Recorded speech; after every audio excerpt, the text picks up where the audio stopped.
Bismillahirrahmanirrahim. Dear students, Assalamu alaikum.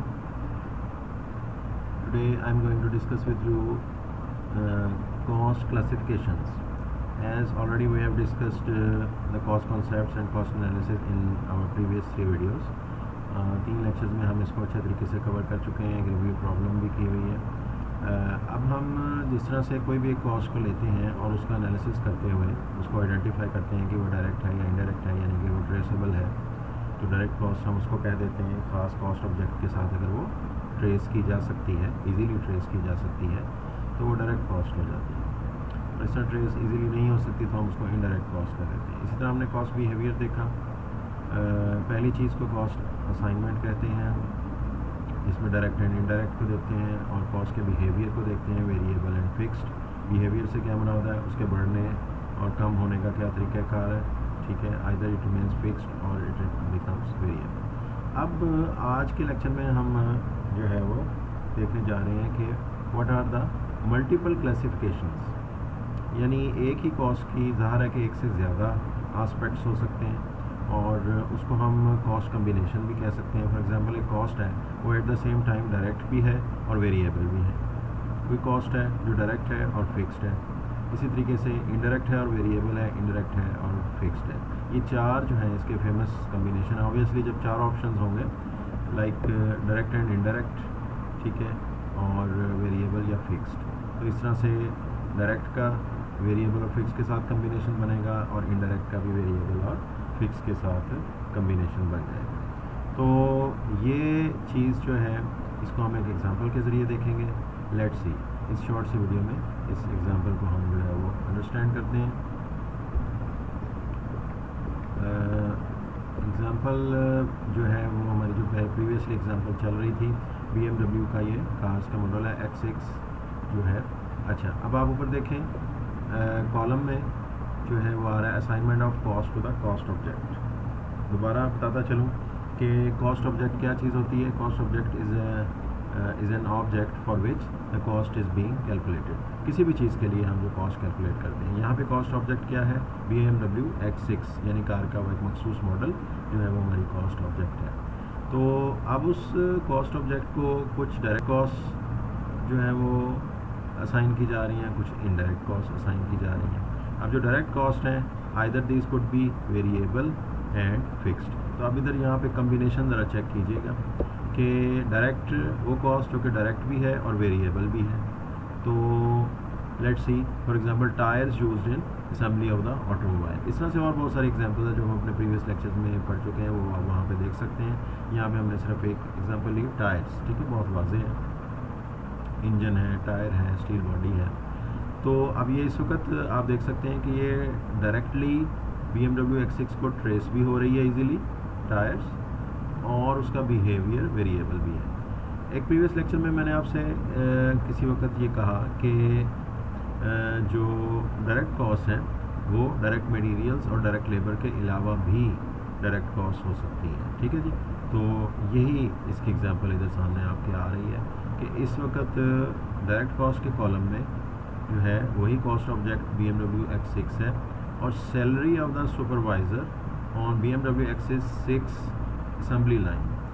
अब इसका direct होना कैसे है ये मैं आपके सामने सबसे पहले रखूँगा कि वैसे तो फेमस बात है कि डायरेक्ट कॉस्ट में ज़्यादातर जो है वो डायरेक्ट मटेरियल्स आ जाता है और डायरेक्ट लेबर आ जाता है, लेकिन इसके अलावा आपको याद रखना चाहिए कि एनी अदर डायरेक्ट कॉस्ट भी इसके अंदर शामिल हो सकती है। ये मैं प्रीवियसली आपको लेक्चर में बता चुका हूँ। तो अब इसकी ट्रेसेबिलिटी देखें, trace back to the BMW X6, ठीक है। तो इसको हम इस वक्त आपके सामने देख रहे हैं कि salary of the supervisor on BMW X6।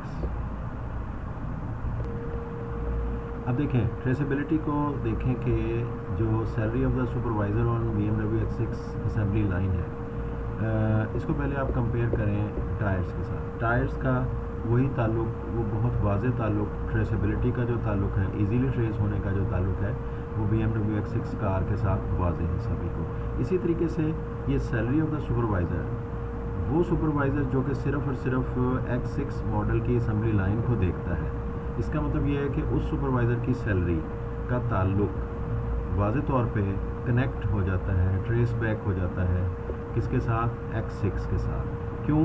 क्योंकि उसकी सुपरविजन का ताल्लुक सिर्फ और सिर्फ X6 मॉडल की असम्बली लाइन के साथ है।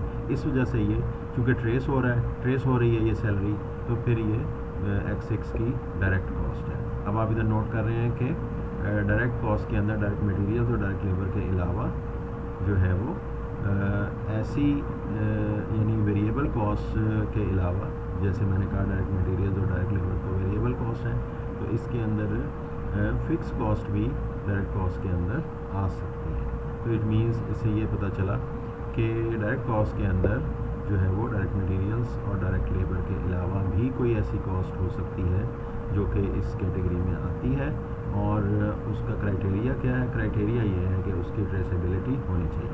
अब इसमें एक सवाल ये पैदा होता है कि अगर फ़र्ज़ करें यही सुपरवाइज़र जो हैं ये उस प्लांट के ओवरऑल सुपरवाइज़र हैं, जिनका काम अगर फ़र्ज़ करें होता कि वो X6 के अलावा 5-6 और मॉडल्स को भी ओवरसी करते, सुपरवाइज़ करते, तो तब चूँकि वो ट्रेसेबिलिटी नहीं होनी थी, इजीली ट्रेसेबल नहीं होना था X6 के साथ, लिहाजा वही सैलरी ऑफ द सुपरवाइज़र जो है वो इनडायरेक्ट कॉस्ट बन जानी थी और उसको हमने फिर एलोकेट करना था। ठीक है जी। तो ये अब हमने इस वक्त दो कम्बिनेशन देखे, डायरेक्ट कॉस्ट और वेरिएबल का होना, डायरेक्ट कॉस्ट और फिक्स्ड का होना। इसी तरह अब हम चलते हैं इनडायरेक्ट कॉस्ट की तरफ। इनडायरेक्ट कॉस्ट में आए तो इनडायरेक्ट कॉस्ट में जो है वो आप देख सकते हैं कि पावर कॉस्ट, वही कॉस्ट ऑब्जेक्ट BMW X6 है, और power cost at Spartanburg plant. अब ज़ाहिर है कि उस पूरे प्लांट के अंदर सिर्फ और सिर्फ X6 असेंबल नहीं होती, और सारी प्रोडक्ट्स भी असेंबल होती हैं, प्रोड्यूस होती हैं व्हाटसोएवर। तो अब बिजली का काम, बिजली की जो कॉस्ट है वो सिर्फ और सिर्फ पावर की जो कॉस्ट है वो सिर्फ और सिर्फ X6 के लिए नहीं है। तो इसका मतलब है कि चूँकि X6 का पावर की कॉस्ट के साथ ताल्लुक़ उस तरह से डायरेक्टली ट्रेसेबिलिटी का नहीं है, लिहाजा हमने इसको इनडायरेक्ट कॉस्ट कह दिया। और इसका वेरिएबल होना इसका वाज़े है, क्योंकि इसका ताल्लुक़ अगर हम मीटर के साथ कनेक्ट करें तब भी वेरिएबल बनता है, और नॉर्मली जो प्रोडक्ट्स की प्रोडक्शन होती है उसके साथ भी हमें वेरिएबल निकलता है। तो इस तरह से ये जो पावर कॉस्ट है इसके लिए ये इनडायरेक्ट भी हो गई और वेरिएबल भी हो गई। Now let's come on to another example जो कि इनडायरेक्ट कॉस्ट हो और फिक्स्ड भी हो। याद रहे कि ये जो कैटेगरी है इसके अंदर काफ़ी जो है वो कॉस्ट आ जाती हैं। Annual lease cost at Spartanburg plant. अब लीज जो है वो सिर्फ और सिर्फ किसी एक जो है वो कार के मॉडल की प्रोडक्शन के साथ उसका ताल्लुक नहीं है, लीज का ताल्लुक जो है वो पूरे के पूरे प्लांट के साथ है। ठीक है जी। जो प्लांट जिसके ऊपर काम हो रहा है उसकी एनुअल लीज है, लैंड या व्हाटसोएवर जो भी है, ये जिस तरह से भी हासिल की गई है, लीज के ऊपर हासिल की गई है, ये फिक्स कॉस्ट है। इसका फिक्स होना क्लियर है, क्योंकि ये यूनिट्स ऑफ प्रोडक्शन के साथ इसकी कॉस्ट जो है लीज की इंक्रीज़ या डिक्रीज़ नहीं कर सकती, लिहाजा ये फिक्स कॉस्ट है। इनडायरेक्ट होना इसका क्लियर है, क्योंकि इसकी ट्रेसेबिलिटी इजीली ट्रेसेबल ये नहीं होती। लीज कॉस्ट का किसी ख़ास एक कार के मॉडल के साथ ट्रेसेबिलिटी बिल्कुल भी नहीं है। ठीक है, इजीली तो क्या हम उसे कहेंगे। ठीक है, तो इस तरह से ये इनडायरेक्ट कॉस्ट भी हो गई और फिक्स कॉस्ट भी हो गई। तो lease is for the whole plant where multiple products are produce.